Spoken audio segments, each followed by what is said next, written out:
네, 오늘 하루도 믿음의 선한 싸움을 싸우느라 너무 고생 많으셨습니다.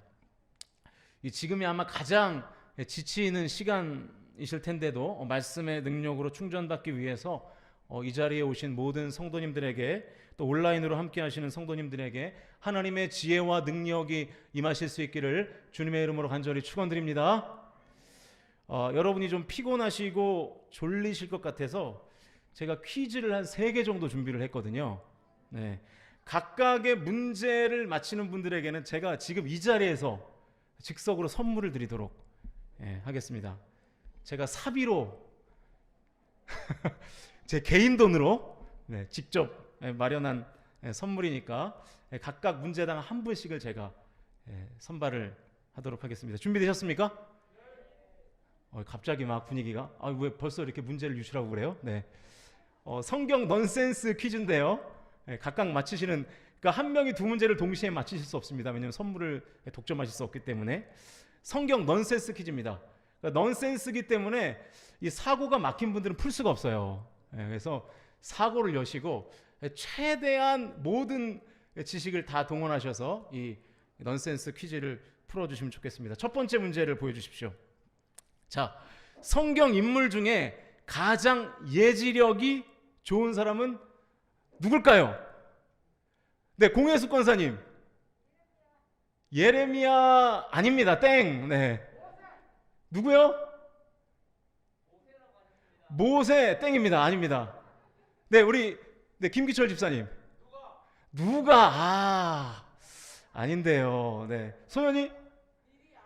정답입니다. 미리암. 이해가 되세요? 미리 알았다 이 말입니다. 소연이 잠깐 여기 앞으로 나오세요. 네. 이 자꾸 스마트폰으로 컨닝하시면 안 됩니다. 네, 여기 앞에 가만히 서 계세요. 여기 가만히 서 계시고. 자, 두 번째 문제 화면을 보여주세요.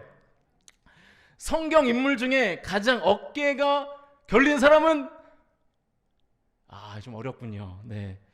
이름의 힌트를 네. 누구시죠? 뭐라고요? 뭐래요? 골리앗. 아닌데요. 네, 아닙니다. 또 다른 분 없으십니까? 힌트는 첫 글자가 감탄사예요. 감탄사. 뭐 컨닝하지 마세요. 없으십니까? 한 가지 힌트를 더 드리겠습니다. 창세기 앞부분에 나오는 인물입니다. 네, 성훈이. 아담 정답입니다. 야, 나오십시오. 왜 아담인지 아세요? 담 해서 아담입니다. 네, 나와 계시고요. 네. 네. 공교롭게 다들 청년이네요. 네. 절대로 짜지 않았습니다. 네. 이거 교육자들에게도 제가 안 가르쳐 준 문제인데, 마지막 문제입니다. 예수님이 승천하셨잖아요. 예수님의 승천을 다른 말로 표현하면 뭘까요? 어려운가 봅니다. 예수님을 우리가 한 글자로 다르게 표현하기도 하죠. 첫 번째 힌트인데요. 예수님을 우리가 뭐라 그러죠? 다른 말로? 예, 나왔습니다. 네. 주로 시작되는 4글자. 우리 교회 수준이. 네. 마지막 힌트 드리겠습니다. 주식 하시는 분은 잘할 수 있어요. 주식 하시는 분. 주식. 이게 또 공교롭게 청년이네요. 네, 현지 주가 상승 정답입니다. 네. 제가 세 분에게 스타벅스 상품권 많이는 못 넣었어요. 2만 원짜리 스타벅스 상품권을 제가 드리도록 하겠습니다. 축하드립니다. 박수 한번 주세요.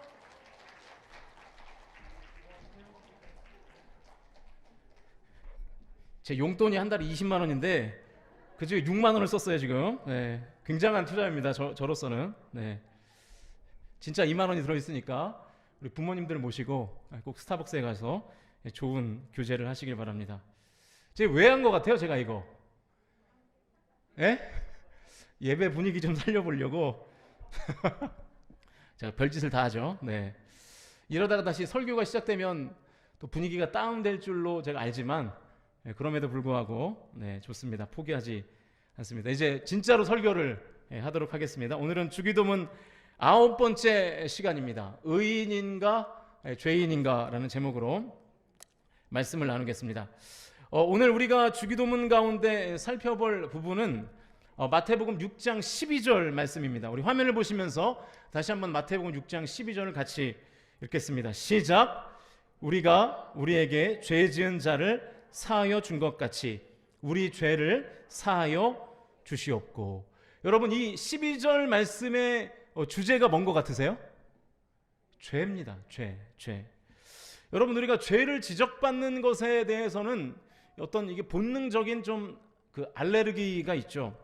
누군가에게 어떤 잘못을 지적받았을 때 그 지적받는 상황이 절대로 달갑지는 않죠. 게다가 나는 또 전혀 잘못이라고 생각하지 않는 경우에 또 그 잘못을 지적받을 때에는 더 기분이 안 좋은 것이 사실입니다. 시각의 차이이고 문화의 차이인데 그 차이를 잘못이라고 인식하면서 지적하는 경우가 사실은 비일비재하죠. 그런데 중요한 것은 성경이 우리에게 뭐라고 말하고 있냐면 우리를 향해서 죄인이라고 얘기하겠어요. 죄인이라는 거예요. 로마서 3장 23절을 보면 모든 사람이 죄를 범했다, 이렇게 아예 선언을 합니다. 한 사람도 예외가 없다는 거예요. 아무리 이 땅에서 선을 많이 행해도 모든 사람이 다 죄인이라는 것이 성경의 선언입니다. 그리고 그것이 인간의 실체인 것이죠. 그런데 자꾸만 죄를 지적하고 죄인이라고 말하면 우리는 싫거든요. 죄 혹은 죄인이라는 이런 소리를 듣기가 싫은 거예요. 미국에 가보면 그 해먼드 제일 침례교회라는 유명한 교회가 있는데요. 이 교회는 두 가지가 유명해요. 첫 번째는 세계 최대의 주일학교가 있어요. 이 교회 성도들이 한 10,000명 정도가 되는데 애판이에요, 애판. 우리 교회도 참 그랬으면 좋겠어요. 예배 때마다 그냥 애들이 그냥 가득가득 차면 좋겠는데, 아무튼 세계 최대의 주일학교가 있는 교회입니다. 그래서 이제 교회 전체가 완전히 애들이 가득 차 있고요. 두 번째는 이 강단에 방탄 유리가 설치되어 있어요. 그래서 유명한 게 두 가지예요. 세계 최대의 주일학교가 있는 것, 그리고 강단에 방탄 유리가 설치되어 있는 것. 이 교회 담임 목사님이었던 분이 잭 하일스라는 목사님인데, 이분의 설교는 철저히 인간의 죄를 아주 날카롭게 지적하는 설교를 하는 은사를 가진 분이었어요. 그러니까 이분이 이 죄 설교를 할 때마다 마음이 막 너무 찔리는 거예요. 이 목사님의 설교를 통해서 인간의 죄를 아주 적나라하게 드러냈고, 이 몇몇 사람들은 이 자신의 죄가 막 드러나는 것 자체가 이게 기분이 안 좋은 거예요. 마음이 불편한 거예요. 그래서 한 날은 예배 드리는 중에 한 교인이 이 죄를 지적하는 설교가 듣기 싫어서 총을 꺼내가지고 그 강단에 있는 잭 하이스 목사님을 향해서 총을 쏜 거예요. 그런데 다행히 조준이 잘못돼서 맞아서 그 총알을 맞지는 않게 되었습니다. 당회에서 이제 결정을 내려가지고 안 되겠다, 목사님, 안 되겠습니다 해서 교회 강단에 방탄 유리를 이렇게 설치해 놨다는 거예요. 그래서 한때는요, 미국으로 이렇게 교회 탐방을 가면 항상 이 해먼드 제일 침례교회 가서 아이들이 많은 교회, 아이들의 인프라와 그리고 이 방탄 유리를 항상 보고 오는 그런 코스가 있었다고 합니다. 여러분, 그 정도로 인간이 이 죄를 지적당하는 것을 싫어한다는 뜻입니다. 그런데 예수님은 주기도문을 통해서 이렇게 기도하라라고 가르치시면서 우리의 죄를 용서해 달라고 기도하라는 거예요. 기도할 때마다 죄사함을 구하라는 거예요. 여러분 자신에게 한번 솔직히 물어보세요. 내가 나 자신을 볼 때 매일 용서받아야 하는 죄가 있다고 생각하시나요? 매일매일 내가 살아가면서 나는 죄인이야, 내가 죄인임을 뼈저리게 느끼면서 사십니까? 이 더 근본적이고 철학적인 질문으로 바꿔보면, 여러분은 나 자신을 죄인이라고 생각하시나요? 아니면 의인이라고 생각하시나요? 먼저 그 답을 좀 찾아보면 좋겠는데요. 12절에서 말하는 이 죄라는 단어가 헬라어로는 오페일레마라는 단어예요. 오페일레마. 그런데 여러분, 이 오페일레마라는 단어는 부채라는 뜻입니다. 부채. 여러분, 부채가 뭡니까? 부채, 더울 때 이거 하는 부채 이거 아니고요. 지불하지 않은 빚, 그 부채를 말하는 거예요. 그러니까 이 주기도문에서 말하는 이 죄는 우리가 하나님 앞에서 어떤 나쁜 행동을 해서 생긴 죄가 아니라 하나님께 진 빚을 갚지 않아서 생긴 부채를 말하는 것입니다. 그래서 이 12절에서의 죄를 영어 성경으로는 debt라고 번역했어요. D-E-B-T, 말 그대로 빚이에요, 빚. 오늘 본문에서는 이 죄로 번역한 이 내용이 사실은 빚이라는 거예요. 빚, 부채. 내가 왜 죄인인가요? 여러분, 내가 왜 죄인입니까? 내가 살면서 어떤 나쁜 짓을 해서 죄인인 것이 아니라 하나님께 빚을 갚지 않아서 죄인이라는 거예요. 그게 주기도문 6장 12절에서 말하는 그 죄인 것입니다. 자, 그러면 우리는 하나님께 무슨 빚을 졌나요? 죄인이었던 우리를 하나님께서 의롭게 하셔서 천국의 시민권을 주셨고, 그래서 우리를 하나님의 자녀 삼아 주셨잖아요. 그런데 우리는 정작 하나님의 자녀로 살지를 않는 거예요. 하나님의 말씀대로 살지를 않는 거예요. 주기도문에서는 이것을 죄라고 말씀하고 있는 것입니다. 어떤 나쁜 짓을 한 게 아니라 내가 하나님 앞에서 선한 행동을 하지 않은 것, 이걸 뭐 부작위라고도 하는데 이 부작위가 죄라는 것입니다. 더 쉽게 말하면 영적 태만이 죄라는 거예요. 영적 태만. 다시 한번 묻겠습니다. 여러분은 영적으로 부지런하십니까? 아니면 태만하십니까? 솔직히 내 자신에게 한번 물어보세요. 아마 저는 하나님 앞에서 부지런합니다 라고 자신 있게 말할 수 있는 사람은 많지 않을 겁니다. 하나님의 자녀로서 마땅히 해야 될 일을 하지 않는 죄가 있기 때문에 우리가 죄인인 것이고, 그래서 매일 우리는 그 죄를 용서해 달라고 하나님 앞에 기도해야 된다는 것이죠. 그게 오늘 이 주기도문 마태복음 6장 12절에서 말하는 그 주기도문의 한 문장의 의미인 것이죠.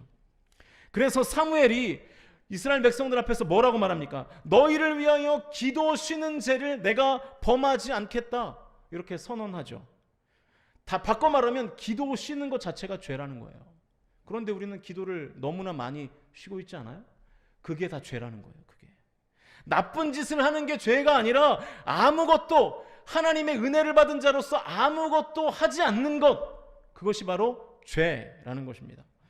여러분, 하나님께 기도하지 않는 것이 죄입니다. 하나님의 자녀로서 하나님을 예배하지 않는 것이 죄입니다. 성도로서 빛과 소금의 역할을 감당하지 않는 것, 그것이 죄라는 거예요. 제가 새삼스러운 예배를 설교할 때에도 비슷한 말씀을 드렸는데, 예배는요 성도에게 있어서 전공 필수입니다. 대학생이 전공 필수 수업을 아예 안 가면 F 맞잖아요. F. 권총 찬다 그러죠? F 맞잖아요. 낙제잖아요. 마찬가지입니다. 성도가 신령과 진정으로 영과 진리로 하나님을 예배하지 않고 신앙생활을 게을리하고 영적 태만함으로 살아간다는 것, 그것 자체가 하나님 앞에 죄를 짓는 것이죠. 여러분, 성경에는요 하나님의 명령이 기록되어 있잖아요. 그런데 그 명령을 크게 분류하면 두 가지로 분류할 수 있어요. 첫 번째는 수행명령이고요, 또 하나는 금지명령입니다. 금지명령은 하지 말 것을 명령하는 것이고요, 수행명령은 해야 될 것을 명령하는 거예요. 그러므로 성도의 온전한 삶은 하지 말아야 될 것을 안 하는 것, 첫 번째. 그리고 해야 할 것을 마땅히 하는 것, 두 번째. 이 두 가지가 충족되어야 온전한 삶이 되는 것이죠. 그런데 우리는 이렇게 생각한단 말이죠. 내가 하나님께서 하지 말라고 하신 것만 안 하면 나는 의인이라고 생각해요. 내가 죄만 안 지으면 나는 하나님 앞에 잘 살고 있다고 착각하는 거예요. 말 그대로 착각입니다. 하나님은 우리에게 어떤 일을 하지 말 것을 말씀하시기도 했지만 어떤 일을 해야 될 것을 말씀하기도 하셨죠. 그렇기 때문에 우리가 해야 될 일을 하지 않는 것도 하나님 앞에서 짓는 죄가 될 수 있다라는 것이죠. 지금 우리는 구원받은 성도로서 성화의 시간을 보내고 있습니다. 여러분, 오늘 설교의 맥락에서 보면 성화가 뭘까요? 성화는 하나님께 진 빚을 내가 조금씩 갚아 나가는 것, 그것이 바로 성화인 것이죠. 그러다가 우리는 천국 가는 거잖아요. 그러나 우리가 하나님께 다 갚을 수 없을 정도로 큰 것을 받았기 때문에 우리는 하나님께 진 빚을 다 갚을 수는 없죠. 그게 우리의 운명인 것이죠. 다 갚을 수가 없기 때문에 우리는 죽는 그날까지 하나님 앞에서 빚진 자 의식을 가지고 살아갈 수밖에 없는 것입니다. 부채가 너무 크고 많기 때문에 어차피 다 못 갚는 빚이에요. 그러면 우리는 빚을 진 죄를 용서받지 못하는 걸까요? 우리는 그냥 그 죄를 평생 떠안고 살아가는 걸까요? 우리는 하나님께 평생 빚진 죄인으로 살아가야 하는가? 오늘 본문은 그렇지 않다고 말합니다. 우리 12절을 다시 한번 읽어보죠. 12절 같이 읽겠습니다. 시작. 우리가 우리에게 죄 지은 자를 사하여 준 것 같이 우리 죄를 사하여 주시옵고. 오늘 본문을 보시면 하나님께 진 빚을 갚지 않아서 생긴 죄를 용서받을 수 있는 길이 있다는 거예요. 그 용서받는 길이 뭐예요? 나에게 죄 지은 자를 내가 뭐 하면 돼요? 용서하면 되는 거예요. 그러면 내가 하나님께 진 빚을 탕감받을 수 있다는 뜻입니다. 죄라는 단어가 오늘 12절 말씀에 2번이 나오는데 두 개 다 똑같은 의미예요. 빚진 것을 의미해요. 부채를 의미해요. 그러면 무슨 뜻이 됩니까? 누군가 나에게 진 빚을 내가 탕감해주면 내가 하나님께 진 빚도 탕감받을 수 있다는 뜻입니다. 여러분 잘 한번 생각해 보십시오. 어떤 사람이 또 다른 사람의 빚을 탕감해 줄 때 어떤 생각을 가지고 탕감해 줄까요? 나도 빚진 자라는 인식을 가지고 있는 사람이 다른 사람의 빚도 탕감해 주는 것이죠. 그러니까 이런 거예요. 나는 부채가 없다고 생각한다면 다른 사람이 내게 지고 있는 부채를 탕감해 줄 이유가 없어요. 다 받아내야죠. 그러나 나도 빚진 자이기 때문에, 나도 부채가 있는 자이기 때문에 또 누군가가 나에게 진 빚이 있을 때 그 빚을 탕감해 줄 마음이 생기는 것입니다. 그래서 여러분, 내가 나 자신을 의인으로 인식하는가 아니면 죄인으로 인식하는가가 무엇보다 중요하다는 거예요. 나는 죄인입니다라고 인식하는 것이 굉장히 중요한 것이죠. 이 인식이 있어야 다른 사람의 빚을 내가 긍휼의 시선을 가지고 탕감해 줄 수 있고, 그로 인해서 나도 하나님께 진 빚을 탕감받을 수 있게 되는 것이죠. 저와 여러분이 하나님께 빚진 자라는 의식을 늘 가지며 사실 수 있기를 주님의 이름으로 간절히 축원드립니다. 그게 너무나 중요하다는 거예요. 빚진 자 의식을 가지고 살아야 다른 사람이 내게 진 빚을 탕감해 줄 수 있고, 그로 인해서 내가 하나님께 진 빚을 탕감받을 수 있게 되는 것이죠. 정리하겠습니다. 주기도문에서 우리가 우리에게 죄 지은 자를 사하여 준 것 같이 우리의 죄를 사하여 주시옵고, 이 부분을 외울 때마다 항상 두 가지를 우리는 꼭 기억해야 됩니다. 첫째, 나는 하나님 앞에서 죄인이라는 인식을 가져야 돼요. 나는 하나님 앞에 죄인입니다 라는 고백으로 이 주기도문을 외워야 됩니다.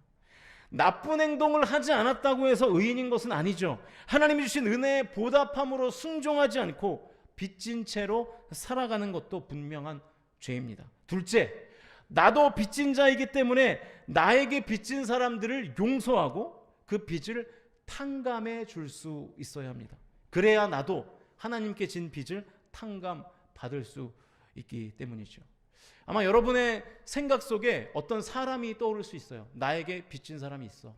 나에게 잘못한 사람이 있어. 나에게 어떤 잘못된 행동을 한 사람이 있어. 그렇게 생각하는 사람들이 있다면 오늘 기도하면서 용서하시고, 그래서 내가 하나님께 진 빚도 탕감받으실 수 있기를 주님의 이름으로 간절히 축원드립니다. 여러분 마음속에 분명히 떠오르는 사람이 있을 거예요. 나에게 빚진 자, 나에게 빚진 자가 떠오르는 그 사람이 있을 거예요. 그 사람을 오늘 기도하면서 용서하십시오. 용서할 때 나도 하나님께 용서받게 되는 줄로 믿습니다. 그러나 내가 그 사람을 용서하지 못하면 나도 하나님께 용서받지 못하는 것이죠. 그래서 여러분 오늘 기도하시면서 여러분의 마음 가운데 상처로 자리 잡고 있는 사람들, 미움으로 자리 잡고 있는 사람들을 오늘 하나님께 기도함으로 용서하시는 은혜를 입게 되시기를 주님의 이름으로 간절히 축원합니다.